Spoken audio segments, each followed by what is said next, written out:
Buenas tardes y muchísimas gracias pues, a ustedes y desde luego pues, al doctor Manuel Ramos, a la doctora Leonor Ludlow por esta iniciativa de este curso sobre los empresarios en la historia de México, de la colonia al Porfiriato, y ustedes el permitirme compartir pues, estas reflexiones sobre el crédito de origen eclesiástico en la época colonial. Yo voy a empezar haciendo una pequeña reflexión sobre las características que presenta el crédito en general en la época colonial para entender mejor las particularidades del crédito eclesiástico. Durante la época colonial, todas las actividades económicas dependieron de algún tipo de crédito o de financiamiento. La agricultura, la ganadería, la minería, el comercio, las manufacturas y los transportes requirieron de inversiones y de capitales que en muchos casos se obtuvieron a crédito. La comercialización de la producción también recurría al crédito e incluso en el reclutamiento de la mano de obra llegaron a intervenir prácticas crediticias como fueron anticipos que se le daban a los trabajadores para conseguir su prestación laboral o la retención por deudas de los trabajadores una vez que estos habían iniciado pues, su relación laboral. Pero además de estos usos del crédito en la producción, el crédito se amplió también, se utilizó ampliamente para afrontar necesidades relacionadas con el consumo y para hacer frente a gastos extraordinarios derivados de enfermedades, reveses en los negocios e incluso, como veremos, para realizar legados y donativos a la Iglesia, fundar conventos o pagar dotes de religiosas. Para entender las características del crédito en esta época, hay que tener en cuenta además las condiciones en que operaba. En primer lugar, y como sucedió también en Europa, es decir, en el Viejo Mundo, el peso de las ciudades. En la ciudad se organizaba la vida económica, se captaban las rentas del campo, se concentraban los medios de pago y se realizaban las principales transacciones crediticias. En segundo lugar, algo que también marcó al crédito en esta época, y esto también en el ámbito católico, fue la ausencia de instituciones crediticias o de bancos en el sentido moderno del término, lo que explica que este vacío fuera cubierto por particulares y corporaciones que, sin proponerse estimular la actividad productiva, proporcionaban distintos tipos de crédito y de avíos que resultaron indispensables para el desenvolvimiento de las diferentes ramas de la actividad productiva. Es decir, su intención no era alentar el desarrollo económico, sino, vamos a ver ahora, qué interés tenían en participar en el crédito. El flujo del dinero hacia la ciudad y en particular hacia el comercio, el fisco y la Iglesia constituyó a estos grupos y corporaciones en las principales fuentes de financiamiento de la economía novohispana.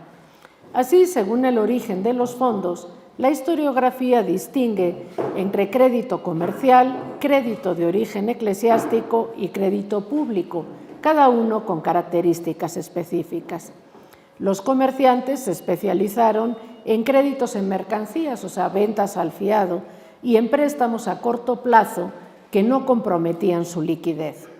Las instituciones eclesiásticas buscaron obtener rentas y se convirtieron en los principales acreedores a largo plazo, y la Real Hacienda ofreció algunos apoyos como la provisión de mercurio a crédito a los mineros para estimular la producción de plata.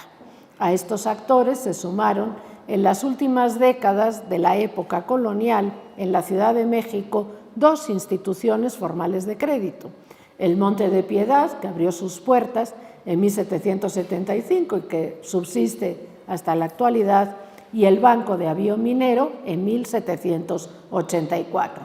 Estas sí que son instituciones formales de crédito. Por otro lado, cuando el crédito discurre por causas no institucionales, estamos hablando de que hay una ausencia de bancos, no es fácil prestar a extraños. Las relaciones personales, la confianza y las garantías que puede ofrecer el solicitante para respaldar el pago resultan determinantes. Así, los comerciantes extendieron crédito a aquellos agentes económicos y empresas que podían articular en sus redes de negocios, es decir, precisamente para operar, o sea, a quién le otorgaban los comerciantes facilidades, crédito, pues realmente a otros comerciantes de menor giro, pues para despachar las mercancías. El crédito otorgado por las instituciones eclesiásticas quedó reservado durante gran parte de la época colonial a personas o corporaciones que pudieran ofrecer bienes raíces como garantía, y muchos hogares consiguieron afrontar su gasto diario empeñando en las tiendas o pulperías ropas y enseres domésticos. Entonces, estos son como las características a grandes rasgos del crédito colonial. Vamos a ver ahora la Ciudad de México y el crédito. ¿Podemos ver ya? Todavía no. Ok, bueno. Como ha mostrado Ross Hasek, a la llegada de los españoles, la capital azteca controlaba la producción y el comercio del Valle de México y gracias a su poderío político, al sistema de tributación, al control ejercido sobre los mercados y al comercio de larga distancia, extendía su influencia a otras áreas. Después de la conquista, el peso político y económico de la Ciudad de México se amplió y reforzó. Como decía, después de la conquista, el peso político y económico de la Ciudad de México se amplió y reforzó. La urbe se convirtió en la capital política de la Nueva España, la sede del gobierno virreinal, de la Real Audiencia, pero también de las principales instituciones fiscales y económicas de la época: la Real Hacienda, la Casa de Moneda y el Consulado de Comerciantes. Además, pensemos que la Ciudad de México era la ciudad más poblada de toda América, no solo de la América española, sino de todo el continente, superando para el siglo XVIII los 100.000 habitantes. Era la residencia de los hombres más ricos de la época y, desde luego, el principal centro mercantil de la Nueva España. La centralización administrativa, o sea, política y hacendística, que se impuso desde los primeros años del dominio español, favoreció el ingreso de los recursos fiscales en las cajas reales de la Ciudad de México. Ahí se encontraba desde 1535 la única casa de moneda para todo el virreinato, o sea, la única que podía acuñar moneda, y desde la última década del siglo XVI el Consulado de Comerciantes, el único que operaría en Nueva España hasta 1795, cuando se fundaron los consulados de Veracruz y de Guadalajara. Por otra parte, ya centrándonos en la Iglesia, la riqueza de la Iglesia, con independencia de su origen, tendió a concentrarse en las ciudades. El Arzobispado de México, como veremos luego, era la diócesis más rica de toda la América septentrional y los ingresos que percibía la Catedral de México por diezmos, los más elevados de la Nueva España.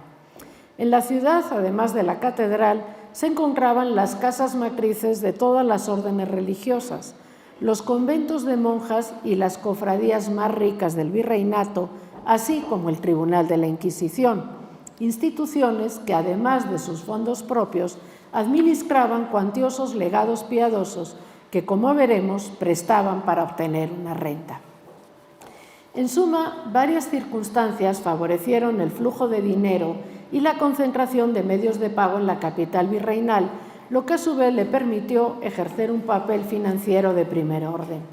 Los grandes comerciantes residían aquí en la Ciudad de México, desde la cual dirigían sus negocios y empresas. En la ciudad se encontraban las instituciones eclesiásticas más ricas del virreinato y desde la ciudad se administraba el erario real. En menor escala, pero bajo el mismo esquema, también las otras ciudades y principales villas del virreinato articularon su propio espacio regional y la riqueza tendió a fluir hacia el ámbito urbano.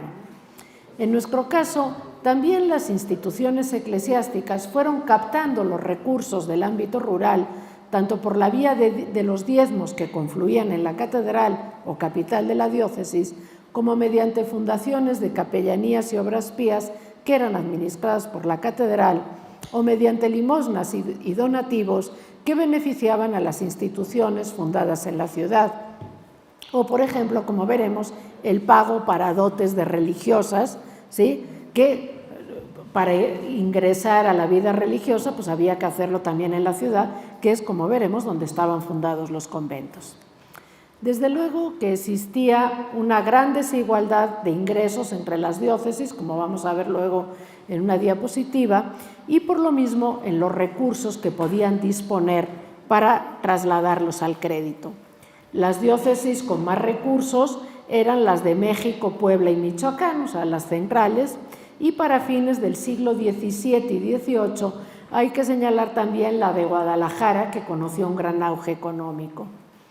Para fines de esta centuria y acompañando la expansión y colonización hacia el norte, se crearon nuevas diócesis, como la de Nuevo León y Sonora. Pero las tres diócesis más al norte, como veremos Durango, Nuevo León y Sonora, no llegaron a competir en riqueza con las diócesis centrales. Aparte tenemos las diócesis de Oaxaca y Yucatán, con una fuerte presencia de las estructuras tradicionales indígenas, con un desarrollo más escaso de las empresas de los españoles, lo que explica la debilidad de las finanzas de sus catedrales.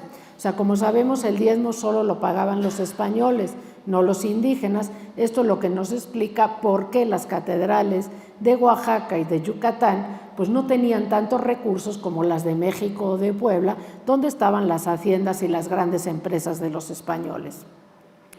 Lo mismo que aplica para Oaxaca y Yucatán, podemos señalar para Chiapas, que aunque en este momento no pertenece a la provincia eclesiástica mexicana, sino a la provincia de Guatemala, pues como sabemos, a partir de la independencia quedaría integrado a México. Vamos a ver, o sea, señalábamos la disparidad de ingresos de una diócesis a otras. Estos son los ingresos anuales de las diócesis de Nueva España hacia 1799. Y aquí podemos ver la gran disparidad. Si se fijan, a la cabeza está el Arzobispado de México con 1.170.000 pesos anuales. Le sigue Puebla, muy de cerca, el Obispado de Puebla, y Michoacán. Ya, fíjense la distancia, Guadalajara, o sea que es casi la mitad de los anteriores. Durango, pues todavía mucho más lejos. Bueno, más todavía Nuevo León y Sonora. Y al final tenemos los obispados con más fuerte presencia indígena, Oaxaca, Yucatán, o sea, entre todos estos suman como 4.400.000, y Chiapas, fíjense, pues muy lejos. Y vamos a hacer ahora un comparativo para darnos idea de la riqueza de la Iglesia en Nueva España frente a la riqueza de la Iglesia en Indias, América y Filipinas. Bueno, pues más o menos de los 10 millones que se calculan los ingresos anuales de las instituciones eclesiásticas, vemos a la cabeza Nueva España con unos 4.400.000, le siguen la provincia eclesiástica del Perú con 2.500.000, muy lejos ya nos quedan América Central y las islas del Caribe, que no llegan al 1.000.000 de pesos, el Nuevo Reino de Granada, o sea, Colombia. Luego, muy por debajo, el Río de la Plata, y bueno, pues ya en una posición muy marginal tenemos a Filipinas, ¿sí? Entonces, vamos a ver ahora el peso que tienen, o sea, el crédito eclesiástico. ¿A qué nos referimos con el término crédito eclesiástico? Bueno, pues hay que señalar que este término lo utilizamos para englobar la actividad crediticia de fundaciones, corporaciones e instituciones que tenían su razón de ser en un fin religioso o piadoso y en las que las autoridades eclesiásticas intervenían en su aprobación, su cometido espiritual o gobierno, aunque no necesariamente su patrimonio se consideraba jurídicamente como bienes de la Iglesia. Pero además, y en virtud del regio patronato, o sea, como sabrán, pues precisamente el rey era el patrono de la Iglesia en Indias, en la época no existía una separación tajante entre bienes eclesiásticos y seculares, y además la definición de bienes eclesiásticos no fue estática, y para el siglo XVIII la corona reclamó, por ejemplo, su jurisdicción sobre algunos bienes, como por ejemplo los de cofradías, hospitales y colegios y algunas capellanías, que en los siglos anteriores habían caído bajo la jurisdicción de la Iglesia. Pero además no todos los bienes de la Iglesia beneficiaban en sentido estricto a la Iglesia, ni sus autoridades tenían injerencia en su gobierno económico. Veamos, por ejemplo, las cofradías. Como sabemos, las cofradías en su mayoría están formadas por laicos, ¿sí? O sea, no por eclesiásticos. Y además, pues en esta época y sobre todo en las cofradías urbanas, las autoridades eclesiásticas no participaban en el manejo de sus finanzas, sino que sus finanzas estaban a cargo de una mesa de gobierno conformada por los propios cofrades, y ellos eran los que decidían en qué se invertía el dinero. Pero además, las instituciones eclesiásticas administraban también muchos legados como patronos, o sea, especie de fideicomisos, lo que hoy serían fideicomisos, y que muchas veces estos recursos tampoco beneficiaban a las instituciones eclesiásticas, sino a los seglares. Por ejemplo, había muchas obras pías, como veremos, que estaban destinadas a dotar pues, a chicas que no tenían recursos suficientes, por ejemplo, para pagar dotes de matrimonio.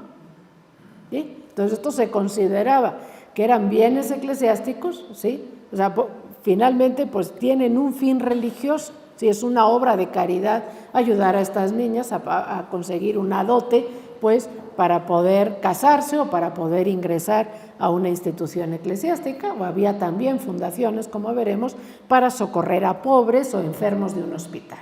O sea, esto es importante, que no necesariamente estos bienes van a beneficiar a la Iglesia, aunque muchas veces es una institución eclesiástica sobre la que recae el patronato. Pero además, hablar de los bienes de la Iglesia resulta impreciso, porque no existía una sola institución con titularidad sobre los bienes. O sea, lo mismo que pasa hoy en día.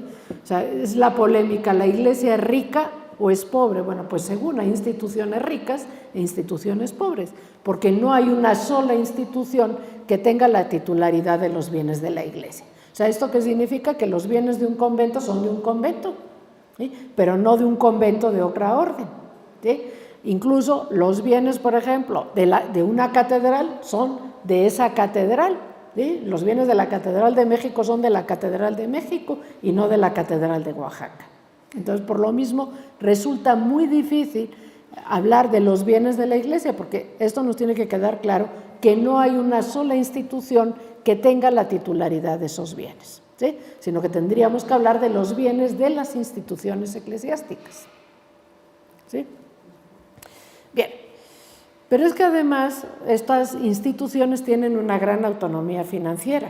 O sea, ellas mismas manejan sus caudales, como veíamos en el caso de las cofradías. Y además la desigualdad de los recursos es la regla. Si se acuerdan lo que hemos visto, la disparidad entre los ingresos de un obispado y de otro, que veíamos en la proyección anterior. Pero lo mismo sucede entre las instituciones fundadas en las ciudades y en el ámbito urbano, ¿sí?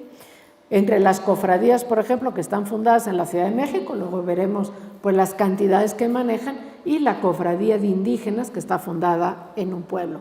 Entre el alto clero y el bajo clero, ¿sí? No vive lo mismo un cura, y menos si es un cura de pueblo, que el arzobispo de la Ciudad de México.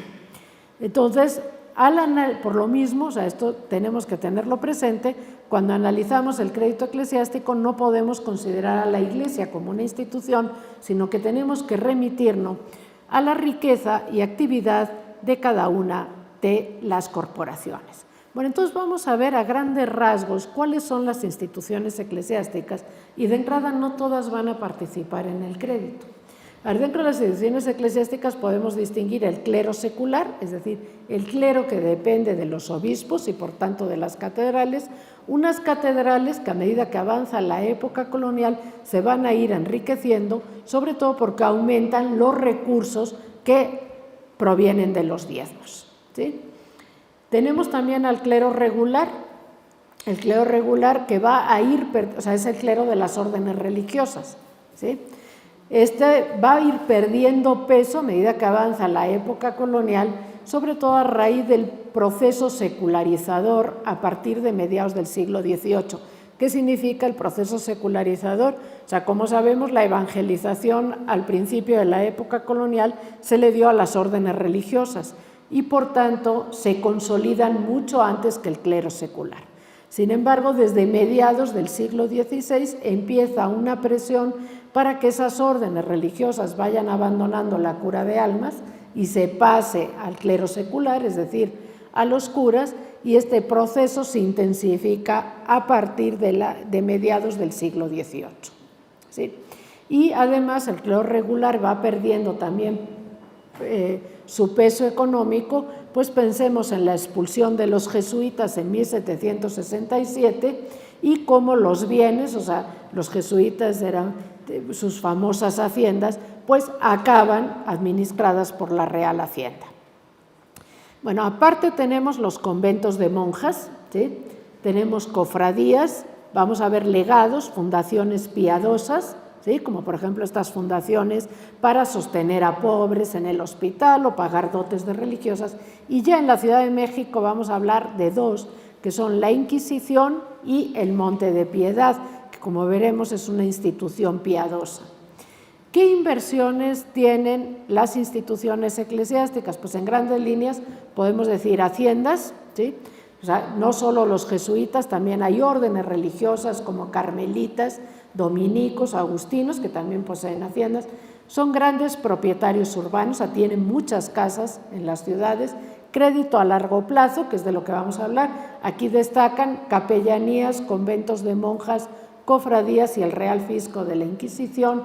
Y también hay inversiones en rebaños, en tierras, y algunas de ellas otorgan pequeñas sumas a crédito. Es el caso de las cofradías rurales, sobre todo las cofradías de indios y del Monte de Piedad. Bueno, vamos a ver entonces ahora ya del crédito eclesiástico. Bueno, para cumplir con los objetivos espirituales que constituían su razón de ser, sostener el esplendor del culto y reforzar su presencia en la sociedad, las instituciones eclesiásticas necesitaron contar con recursos materiales. Tanto la Iglesia como la Corona exigieron a las corporaciones eclesiásticas disponer de una base material que les permitiera sostenerse sin depender de las limosnas ni de subsidios. De este modo, los institutos eclesiásticos buscaron ingresos fijos y seguros, lo que explica su atractivo por las rentas y, por tanto, su actitud rentista a la hora de invertir el capital. O sea, todas las inversiones de las instituciones eclesiásticas se van a caracterizar porque no van buscando el máximo beneficio, sino la máxima seguridad, ¿sí? O sea, son instituciones rentistas. En Nueva España, los préstamos a largo plazo fueron la opción de inversión preferida por parte de muchas corporaciones eclesiásticas, si bien en algún momento la adquisición de inmuebles que se alquilaban o la posesión de tierras o rebaños que se explotaban de forma directa o se arrendaban también resultaron atractivas y fueron privilegiadas por encima del crédito, como hicieron muchas cofradías rurales y también los conventos de órdenes regulares o el caso que mencionábamos de las haciendas de la Compañía de Jesús. Así, las instituciones eclesiásticas se especializaron en préstamos a largo plazo mediante dos figuras jurídicas que son censos consignativos y depósitos irregulares. Estos instrumentos, sin entrar en pormenores, ofrecían la posibilidad de realizar préstamos a largo plazo y obtener una renta fija por el capital sin incurrir en las condenas sobre la usura, que en sentido estricto solo afectaban a los préstamos, y estas dos figuras, como su nombre lo indica, censos y depósitos, no eran préstamos, sino precisamente censos y depósitos, aunque servían para el mismo fin, es decir, obtener un préstamo. La tasa de interés de estos dos instrumentos estaba regulada por la legislación civil. En el siglo XVI fue del 10%, luego del 7,14%, pero ya desde el principios del siglo XVII la Corona la fijó en un 5% anual, una tasa más baja, y esto es importante, que la que se pactaba en otras transacciones crediticias. O sea, a pesar de que estaba prohibido percibir intereses por los préstamos, pues sabemos por las denuncias que la tasa de interés se podía situar entre el 15 y el 25% en las ventas a crédito y todavía mucho más, o sea, yo he visto hasta créditos del 100%, por ejemplo, en los créditos a los mineros. ¿Sí? Entonces, bueno, frente a estas tasas de interés, pues la tasa del 5% era altamente, o sea, era muy atractiva para las personas que querían un préstamo. Entonces, mediante estos dos instrumentos, censos consignativos y depósitos irregulares, la Iglesia se convirtió en la principal fuente de financiamiento a largo plazo en la Nueva España. Dado que la gran mayoría de estos préstamos estaban respaldados por propiedades, ya fuera inmuebles o haciendas, y a que la tasa del 5% anual todo indica que era la más baja del mercado, los créditos tendían a perpetuarse, lo que propició la acumulación de gravámenes e hipotecas sobre las propiedades, lo que a su vez hizo peligrar la rentabilidad de muchas explotaciones. A esto hay que sumar que no siempre el crédito tenía su origen en un préstamo. Era habitual reconocer una suma a favor de una institución para cubrir el principal de una dote de religiosa o de una capellanía, hipotecando o gravando un inmueble a favor de la institución. Pongamos, por ejemplo, una familia que su hija va a quiere ingresar a un convento de monjas, o bien la familia dispone que va a fundar una capellanía para que se digan misas por su alma. Entonces, tiene que pagar 3,000 pesos, ¿sí?, para que con sus réditos pues, se vaya a sostener o la religiosa o al capellán que va a decir las misas, y en ese momento no tiene liquidez la familia. ¿Qué hace? Pues grava una propiedad, ¿sí?, una hacienda o una casa, a favor de la institución por ese dinero, por 3,000 pesos, y se obliga a pagar rédito, como si la institución se lo hubiera prestado, hasta que lo liquide. Entonces, si vemos esta facilidad, el hecho de que este crédito es el más barato del mercado y que además en estos instrumentos hay veces que ni siquiera se fija la fecha para liquidar el principal, o incluso si se fija es una fecha muy amplia, 10, 20 años, y como a la institución lo que le interesa es percibir la renta, pues accede a prorrogar el crédito, ¿sí?, llegado su vencimiento. Entonces, esto explica que los gravámenes se vayan acumulando sobre las propiedades y que no se liquiden. Entonces, sabemos, por ejemplo, que para fines de la época colonial muchas haciendas estaban gravadas al 100% de su valor. O sea, lo que llevaba ante un momento de malas cosechas, pues a que hiciera peligrar la rentabilidad de esas explotaciones y llevarlas además a la quiebra. Entonces, esto también nos explica por qué ya para la segunda mitad del siglo XVIII, pues las haciendas no constituían para las instituciones eclesiásticas una buena garantía para respaldar los créditos. Por el volumen de los fondos acreditados, ¿qué instituciones son las que destacan, instituciones eclesiásticas, en el crédito a largo plazo? Bueno, pues en primer lugar, los fondos de capellanías y obras pías, que están supervisados en cada diócesis por la catedral, por el Juzgado de Testamentos, Capellanías y Obras Pías, los conventos de religiosas, las cofradías y el Tribunal de la Inquisición. Vamos a empezar por los conventos de monjas. El monacato femenino en América fue una institución exclusivamente urbana. A fines de la época colonial existían 57 conventos de monjas en la Nueva España, de los cuales 22, es decir, más del 40%, se encontraban en la Ciudad de México. Le seguían en importancia los fundados en la ciudad de Puebla, con 11 conventos, y luego, pues, como vemos, la mayoría estaban fundados en las capitales de las diócesis, a excepción de Querétaro, que contaba con 3, y luego nos referiremos a la impresionante actividad crediticia del convento de Santa Clara de Querétaro.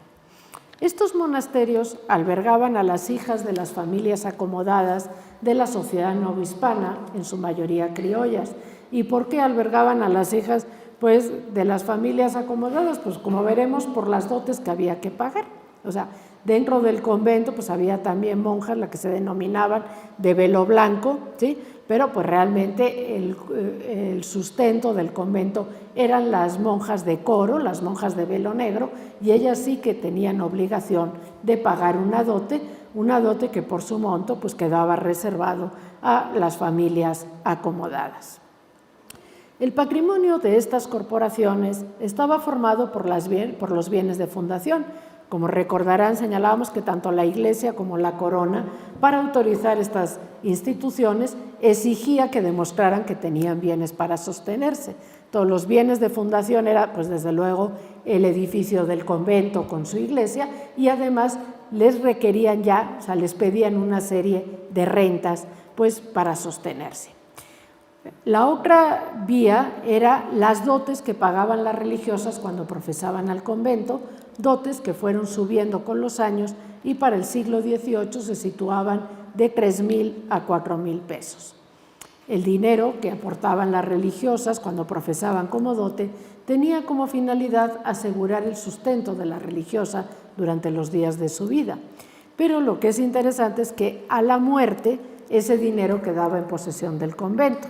Esto nos explica el por qué los conventos más ricos en el siglo XVIII eran los que se habían fundado en el siglo XVI, precisamente por esta acumulación de dote. Entonces, por ejemplo, pongamos un ejemplo.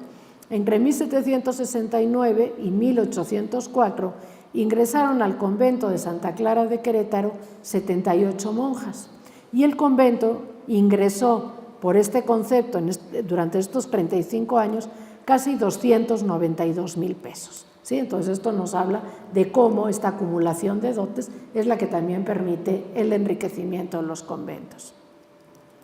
Además de estos dos fondos que eran sus principales fuentes de ingreso, pues había también donativos y limosnas de benefactores, así como legados que administraban y que les permitían sostener festividades y algunas necesidades del culto. Pues, por ejemplo, tenían fundaciones para alumbrar determinado altar con velas o para decir misas o para sostener al capellán, o también había fundaciones para sostener la enfermería, para ayudar cuando se enfermaban las religiosas.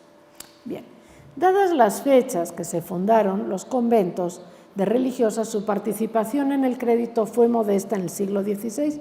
Vemos que se fundaron 19 conventos en el siglo XVI, pero es sobre todo de las últimas décadas del siglo XVI. Vemos que para el siglo XVII hay 15 fundaciones más, para el XVIII-XIX y finalmente en el siglo XIX, otras 4 fundaciones. Pero su actividad crediticia, aunque es modesta en el siglo XVI, despunta ya claramente en el siglo XVII. Por citar un ejemplo, en 1609, a los 30 años de su fundación, el convento de Jesús María ya registraba sumas acreditadas por 85.000 pesos. Y en 1645 sabemos que tan solo 6 conventos de la Ciudad de México pues ya tenían sumas a su favor por más de 800.000 pesos. Durante los siglos XVI y XVII, las inversiones preferidas por parte de los conventos de religiosas fueron los préstamos, pero para el siglo XVIII prefirieron construir inmuebles o alquilarlos, tendencia que se acentuó a medida que avanzaba la centuria, buscando aprovechar el crecimiento de población de las ciudades y, por tanto, la demanda de vivienda. Sabemos que el siglo XVIII es un siglo de crecimiento económico, sobre todo de crecimiento de las ciudades, no solo por la reproducción de la propia sociedad urbana, sino también por la inmigración del campo a la ciudad. Así entendemos por qué a fines de la época colonial la Iglesia era la principal propietaria de la Ciudad de México, o sea, más de la mitad de los inmuebles pertenecían a instituciones eclesiásticas y eran inmuebles de todas las categorías donde podían vivir desde los ricos y los nobles hasta cuartos en casas de vecindad donde vivían los sectores más humildes. De este modo, si a mediados del siglo XVII el 90% de las inversiones de los conventos de la Ciudad de México correspondía a créditos, para mediados del siglo XVIII solo era el 40%. Si se fijan en el lado derecho de la diapositiva tenemos la inversión de los conventos de la Ciudad de México en 1744, fíjense ya la riqueza, son casi 7 millones, o sea, más de 6 millones y medio de pesos, ya solo el 40% lo tienen en crédito, frente casi el 60% en inmuebles. Y esto va aumentando, o sea, la inversión en inmuebles aumenta a medida que avanza el siglo XVIII. Pero a pesar de ello vemos que todavía el importe que tienen acreditados es muy importante, son casi 2.700.000 pesos. Lo mismo sucede en los conventos de Puebla, si se acuerdan es la segunda ciudad del virreinato con más conventos fundados. Si se fijan, vemos cómo para el siglo XVII, pues alrededor del 90% de las inversiones las tienen en crédito y cómo ese porcentaje va bajando a medida que avanza el siglo XVIII y ya para las últimas décadas no llega al 50% al preferirse los inmuebles. Además de los conventos de la Ciudad de México, hay que destacar también la impresionante actividad de los conventos de monjas de Guadalajara, ¿sí? Y sobre todo quisiera referirme al de Santa Clara de Querétaro. Este es un convento peculiar, uno, porque no está fundado en una ciudad episcopal, o sea, Querétaro no tiene catedral, o sea, depende del Arzobispado de México. Y segundo, porque si bien la mayoría de los conventos dependen del arzobispo o del obispo, el caso de Santa Clara de Querétaro es de la orden franciscana, ¿sí? Entonces, es también peculiar porque este convento en los siglos XVI y XVII es un convento que la mayor parte de sus riquezas son haciendas. O sea, de hecho, desde su fundación al convento se le otorgaron haciendas que fue explotando en los siglos XVI y XVII.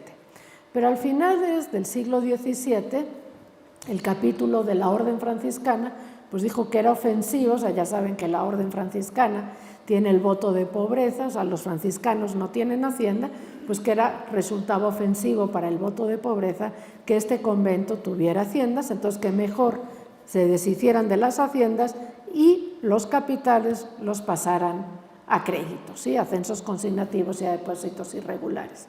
Entonces, a diferencia de los conventos de Puebla y de la Ciudad de México, en los siglos XVI y XVII, el convento de Santa Clara de Querétaro es un gran hacendado, pero en el siglo XVIII se desprende de todas las propiedades urbanas y haciendas y se queda con solo el dinero a crédito. Entonces se convierte en la principal fuente de financiamiento a largo plazo para el área del Bajío.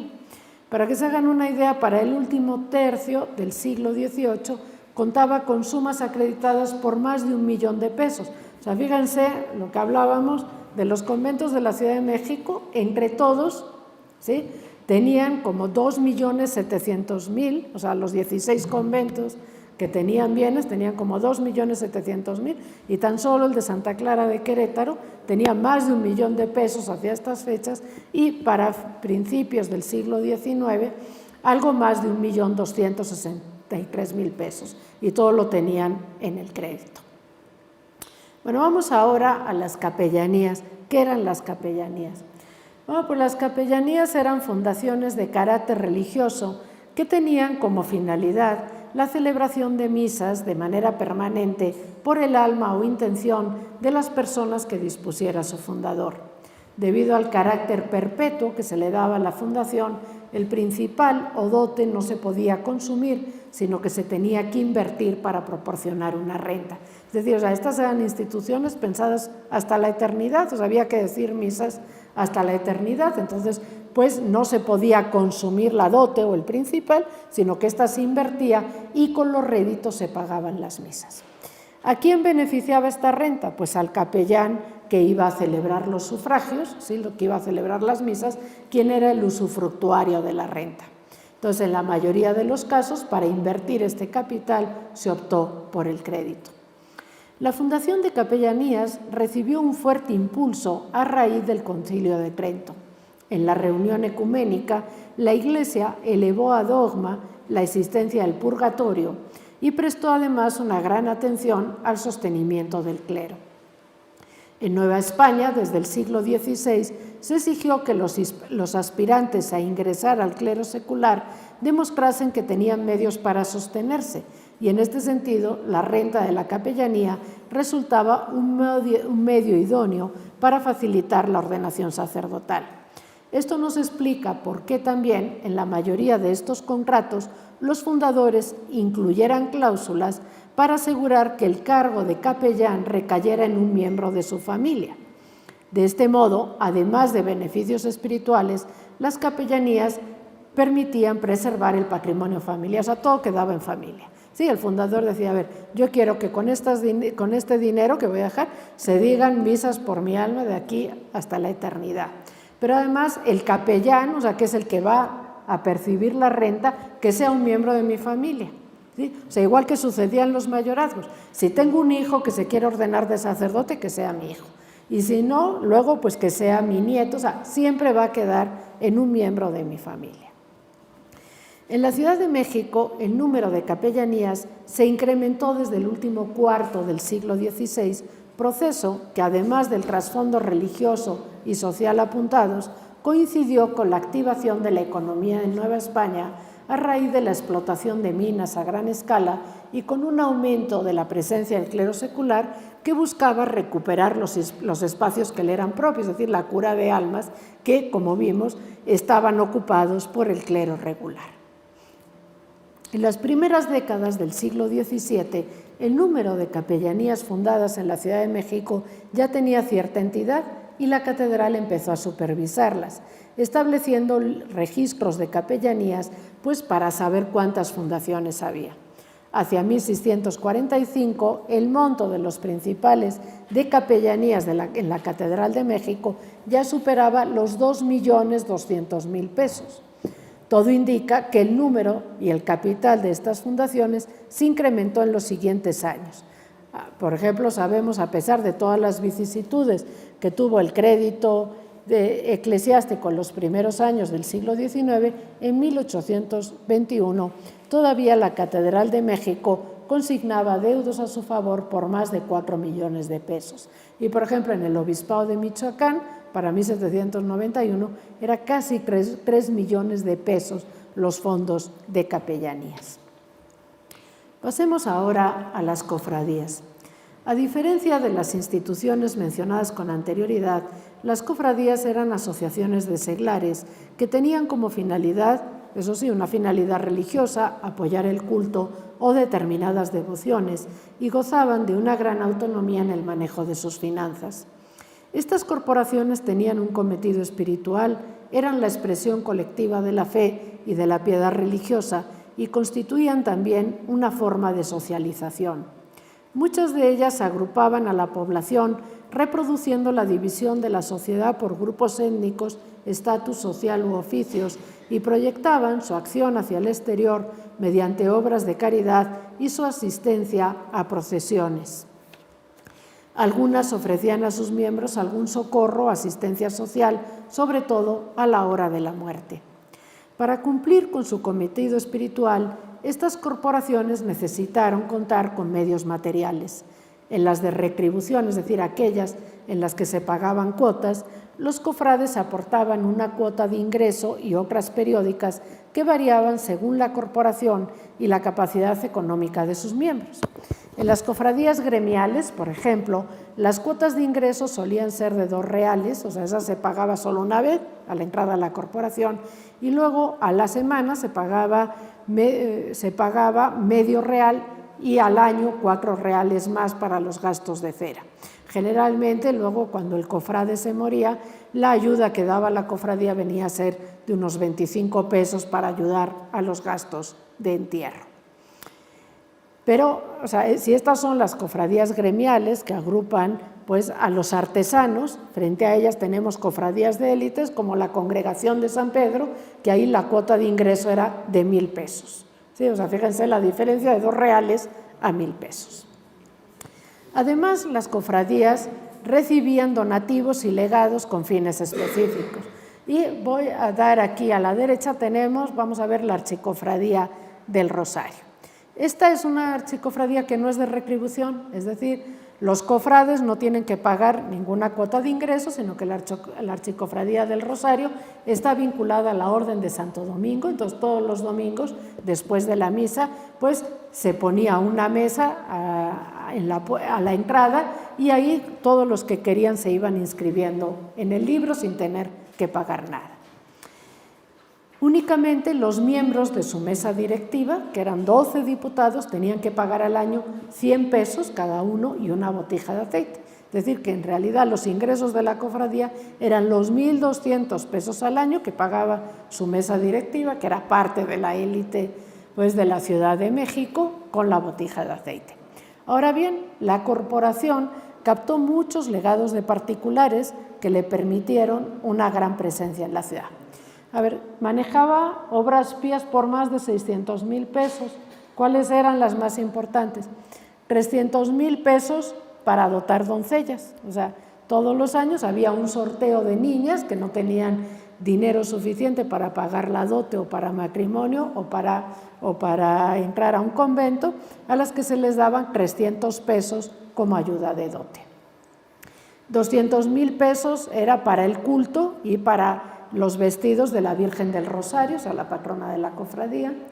50,000 pesos era para ayudar a sostener a los pobres de la cárcel de la Cordada, 20,000 para los pobres del Hospital del Amor de Dios, y además estaban fundadas, o sea, la Archicofradía era patrona de 12 capellanías por valor de 39,000 pesos. Desde luego que estas cantidades no se gastaban, sino que se invertían, y precisamente todas estas obras pías se sostenían con los réditos de estas obras. Por su parte, la cofradía de Aránzazu, muy ligadas a todavía podemos ver hoy en día el Colegio de Vizcaínas, agrupaba a los acaudalados comerciantes de origen vasco y en 1805 tenía préstamos a su favor por más de 162,000 pesos, de los cuales pues casi el 40% correspondía a las obras pías que administraba, y la del Santísimo Cristo de Burgos, también de comerciantes, en ese año tenía sumas a su favor por 169,000 pesos. También en el ámbito rural las cofradías fueron importantes. La comunidad indígena encontró en estas corporaciones un medio eficaz para preservar su sentido de identidad. En el siglo XVIII, además, las cofradías indígenas sirvieron para proteger los bienes de las comunidades frente a la ofensiva de las autoridades reales que querían manejar y decidir sobre el destino que se le debería dar a estos fondos. Si bien muchos de los bienes de estas cofradías consistieron en tierras y en rebaños, hay que destacar también su participación en el crédito, desde luego por pequeñas sumas, ¿sí? O sea, no comparables desde luego con las que hemos visto de las grandes corporaciones de la Ciudad de México. Bueno, otra institución también importante fue la Inquisición, pero esto solo aplica para la Ciudad de México. El Santo Oficio inició sus operaciones en América en 1571 con el establecimiento del tribunal en la Ciudad de México, que extendía su jurisdicción a todas las provincias del Reino de la Nueva España, Capitanía General de Guatemala y Archipiélago de Filipinas. Como las otras instituciones eclesiásticas, también la Inquisición se dotó de ingresos regulares, de los cuales los más importantes procedían de las rentas de las canonjías que tenía asignadas en las catedrales que cubría la demarcación. Es decir, en toda esta demarcación, cada catedral, la renta de un canónigo estaba destinada al sostenimiento del Tribunal de la Inquisición de México. Para 1791, el 57% de sus ingresos provenía de esta fuente. Pero no fueron despreciables los ingresos por los réditos que obtenía del capital que tenía invertido, tanto de sus propios bienes como de los legados que administraba, que para esta fecha le proporcionaban el 33% de sus ingresos. Para el siglo XVIII, la Inquisición era una de las principales instituciones de crédito en Nueva España, ya que, a diferencia de los conventos de monjas, casi todas las rentas procedían de los réditos de censos consignativos y depósitos irregulares. Es decir, la Inquisición no tenía inmuebles, entonces tenía todo su dinero invertido, y para 1821 pues la cantidad que tenía acreditada era similar a la del convento de Santa Clara de Querétaro, casi 1.238.000 pesos.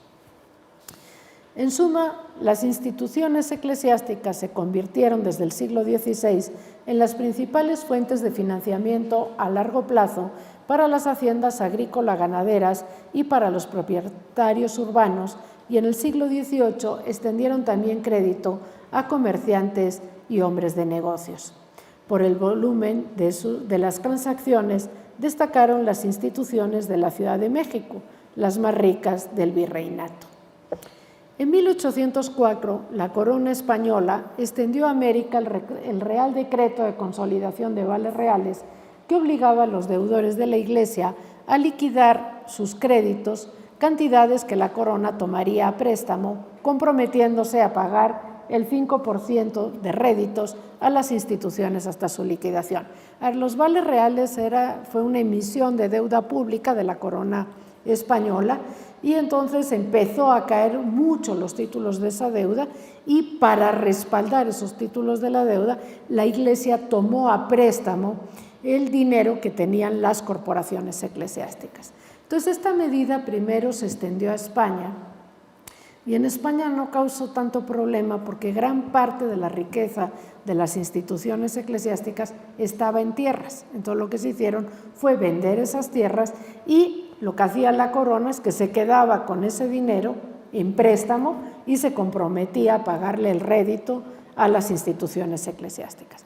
Pero en Nueva España es distinto, porque si exceptuamos las haciendas de los jesuitas, que para este momento ya no existían porque ya estaban en la Real Hacienda, como vemos, la mayor parte de la riqueza de la Iglesia estaba en créditos. Entonces, ¿qué es lo que decía la corona? A ver, los deudores de las instituciones eclesiásticas devuelvan el dinero, yo los tomo en préstamos y pago a las instituciones eclesiásticas. Entonces, la medida causó un gran revuelo en la Nueva España, sobre todo porque los principales afectados en este primer momento eran los laicos, todas las clases acomodadas que tenían créditos con la Iglesia. Entonces, esta es una estimación de la época, de las protestas que se hacen contra la medida, de la estimación de los capitales que quedarían afectados. Digo estimación porque veremos cómo luego no fueron tanta la cantidad de afectados. Bueno, tenemos por diócesis, si se fijan, esto corresponde con lo que son las diócesis más ricas, que son México, Puebla, Michoacán, Guadalajara, ya muy por debajo Durango, Nuevo León y Sonora, las norteñas, Oaxaca y Yucatán. La mayoría de esas que pongo en diócesis son capellanías, ¿sí? O sea, esos son bienes de capellanías. Más luego tenemos obras pías y capellanías fundadas en conventos de frailes y de monjas, que vemos que hay otros 2.500.000, y luego lo que son los bienes de conventos de monjas y de frailes, pues sobre todo los conventos de monjas. Esto haría un total de más de 44 millones, que es lo que se temían que resultaría afectado. Bueno, no llegó a tanto, o sea, estas son las cifras que realmente se llegaron a recaudar, y varían según los estudios, hay veces que se van a encontrar 1,5 millones más. Esto tiene que ver con lo que son los propios gastos, ¿sí?, que se hacen de ejecuciones, embargos, procesos judiciales, pero finalmente esta es la cantidad que va a salir de Nueva España con destino a España. Entonces, como ven, la diócesis más afectada es México, o sea, casi la mitad sale de la diócesis de México, le sigue Puebla, Michoacán, o sea, ya ven cómo van bajando, pues, las indígenas y las que van más hacia el norte. Lo que es importante es que desde 1804, pues, esta medida supone un duro golpe a las finanzas de las instituciones eclesiásticas, del que ya no se recuperarían. Durante los años que estuvo vigente la disposición de 1804 a 1809, pues la Iglesia tuvo que interrumpir la actividad crediticia, y a partir de 1812, ya con la insurgencia, la corona suspendió el pago de los réditos a las instituciones eclesiásticas. La medida descapitalizó a las instituciones, privando a los particulares de esta vía de financiamiento y provocando una crisis de confianza. Bueno, vamos un poco atrasados, pero voy a brevemente sobre el Monte de Piedad. Pues el Sacro y Real Monte de Piedad, porque así se llamaba, de la Ciudad de México, fue el único que se estableció en América durante el periodo colonial. Su fundador, don Pedro Romero de Terreros, fue un rico comerciante, minero y hacendado de origen peninsular, o sea, todavía su hacienda Santa María de Regla todavía se conserva, que labró una gran fortuna en la Nueva España y probablemente fue el hombre más rico de su época. En 1768 recibió el título de conde de Santa María de Regla. Desde 1767, don Pedro realizó gestiones ante las autoridades del Virreinato y de Madrid para fundar un Monte de Piedad, que culminaría con su inauguración en 1775. Lo dotó con un capital de 300.000 pesos y lo colocó bajo el patronato real. En su organización y estatutos se siguió el modelo del Monte de Piedad de Madrid. Siguiendo el ánimo de su fundador, y como sucedía en las instituciones de este tipo, o sea, en el Monte de Piedad, el Monte de Piedad se concibió como una institución piadosa para socorrer mediante el otorgamiento de créditos a las clases humildes y menesterosas y sufragar misas por la intención del fundador y de sus familiares. O sea, precisamente son los grupos bajos de la sociedad que no tienen acceso a los otros tipos de crédito que hemos analizado. En sus estatutos, en los estatutos del monte, se estableció un monte mínimo para los préstamos de 2 pesos y las cantidades quedarían garantizadas dejando un objeto en empeño que podía consistir en alhajas, prendas de vestir sin estrenar o textiles que serían valuados por el tasador de la institución. El valor del objeto empeñado debía ser superior al del monto solicitado, estipulándose un mínimo de 3 pesos para los préstamos de 2. El objeto se recuperaba cuando se reintegraba la suma, estableciéndose un plazo máximo de 6 meses. Vencido el término, el pignorante podía solicitar una prórroga por otros 6 meses, caso contrario, el objeto se remataba al mejor postor. Como su homólogo madrileño, tampoco el Monte de Piedad exigió al principio interés por los préstamos, pero se establecía que los beneficiarios, a los que habían recibido un préstamo, podían entregar de manera voluntaria al momento del desempeño un donativo o limosna, suma que se destinaría a hacer frente a los gastos de operación y salarios de la institución, así como el pago de misas por el alma del fundador. Sin embargo, estas limosnas y donativos fueron insuficientes, por lo que tuvo que imponerse el pago de un interés. Entonces, desde 1782, la tasa de interés fue del 3.125% para 6 meses o elevado a un año, el 6.25% anual. En 1815, ante los problemas financieros ya con la insurgencia, hubo que duplicar la tasa de interés. Para hacernos una idea de las operaciones, en sus primeros años de vida, la entidad atendió a alrededor de 30.000 personas al año y efectuó préstamos por un promedio anual de 500 a 600.000 pesos. Si ahí tienen en un cuadro, por lo que es el número de personas atendidas, ¿sí? Y a la derecha, pues el monto de los préstamos, sobre todo esto es más llamativo teniendo en cuenta que son préstamos por sumas muy pequeñas. ¿Sí? Bueno. Vamos entonces ya a concluir y quisiera concluir, o sea, es el fin de una época, pues señalando la presión que va a haber sobre los bienes de la Iglesia y cómo esto va a afectar también a la actividad eclesiástica. Bueno, para el siglo XVIII lo que vamos a ver es que ante las presiones financieras de la corona, pues los ingresos eclesiásticos se convierten en una importante fuente de ingresos para la Real Hacienda. Así vemos cómo se empiezan a imponer impuestos a bienes de la Iglesia, de los que hasta entonces habían estado exentos, e incluso la corona empieza a tener un mayor control sobre los bienes de la Iglesia, e incluso amplía, o sea, por ejemplo, bienes que con anterioridad habían caído sobre la jurisdicción de la Iglesia, como eran los de cofradías, empieza a reclamar los bienes de cofradías como si fueran bienes profanos, porque finalmente son corporaciones de laicos. Vemos además nuevos gravámenes que van apareciendo desde el siglo XVI y para el siglo XVIII tenemos el subsidio eclesiástico, o sea, un verdadero impuesto sobre la renta que tienen que pagar las instituciones eclesiásticas. Aumenta también la participación en los diezmos y también se va forzando a la Iglesia a otorgar préstamos y donativos a la corona o, como hemos visto en 1804, pues la medida de los vales reales. Entonces, a lo largo del siglo XVIII lo que observamos es cómo aumenta la presión de la corona sobre los bienes eclesiásticos. Bienes de corporaciones como cofradías, hospitales y colegios pasaron a ser profanos, a no ser que constara explícitamente en la carta de fundación que eran fundaciones religiosas. Muchas capellanías fueron declaradas laicas, así como los bienes de temporalidades de la extinta Compañía de Jesús, que fueron incorporados a la Real Hacienda. Y en las últimas décadas del periodo colonial se impusieron contribuciones a los bienes y patrimonios del clero, como el subsidio, o sea, el clero había estado exento del pago de impuestos anteriormente. Y en 1804 se hizo extensivo al virreinato el Real Decreto de la consolidación de vales reales.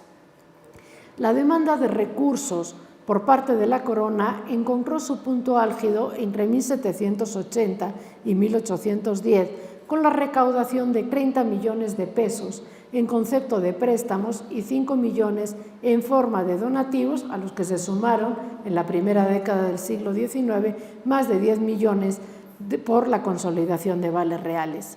Estas cantidades fueron remitidas a la metrópoli, provocando la descapitalización de la colonia con el consiguiente encarecimiento del circulante y la contracción de la oferta de crédito en dinero. Las instituciones eclesiásticas, hacendados, comerciantes y hombres de negocios que tenían créditos con la Iglesia resultaron muy afectadas. Las dificultades que para entonces afrontaban muchas ramas de la actividad productiva, como la agricultura, fuertemente endeudadas con las arcas de la Iglesia, y la agudización de los problemas a raíz del movimiento insurgente significaron un duro golpe para la economía novohispana. El crédito de origen eclesiástico no desapareció en el México independiente, pero su peso no fue comparable al que había tenido en los siglos precedentes.